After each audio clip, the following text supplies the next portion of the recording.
In Fathers and Sons, chapter 9, Bazarov has a conversation with two people. First, Fenichka, and then second, Arkady. So before he has a first conversation with Fenichka, he is walking with Arkady, and they have a discussion about Fenichka and his father, Nikolai Petrovich, and their differing views on who's doing the right thing. So Bazarov and Arkady both agree that Fenichka is doing the right thing.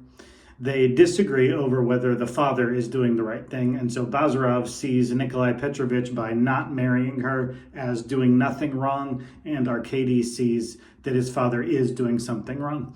Now, of course, if you are a nihilist, then there would be no objective basis for morality. It would just be a leap of faith that an institution like a marriage is a thing that Nikolai Petrovich should worry about. Then they go in, and then we have this first conversation, though be it brief, between Bazarov and Fenichka. And really, the issue is that the baby likes him, where in the previous chapter, the baby didn't seem to love Pavel, not dislike him, but didn't seem to love him, sort of indifferent to him.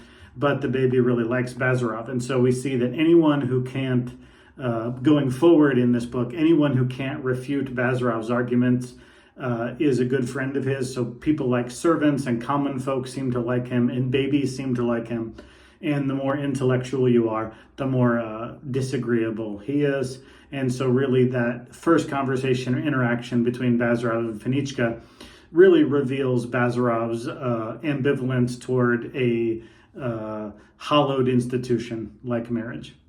Then Bazarov and Arkady talk about Nikolai Petrovich and how the peasants are useless and are taking advantage of him, and how he's not a good manager, so he doesn't seem to really respect Nikolai Petrovich, but definitely doesn't respect the so-called Russian work ethic of the peasants.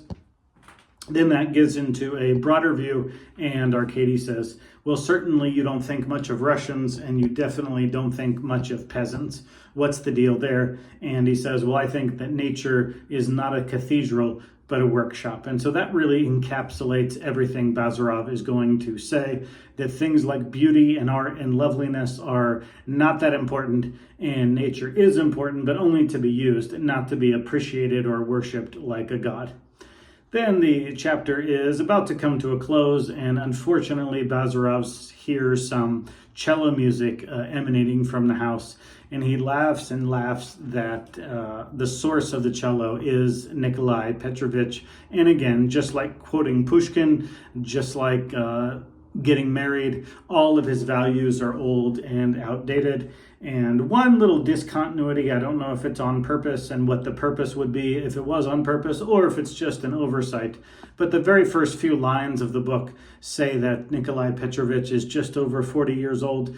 And in this chapter, Arkady says that his dad is 44 years old. Don't know what the discontinuity would be there, but just another opportunity in this chapter to see the contrasting worldviews of Bazarov and Nikolai Petrovich vis-a-vis marriage and art and the serfs.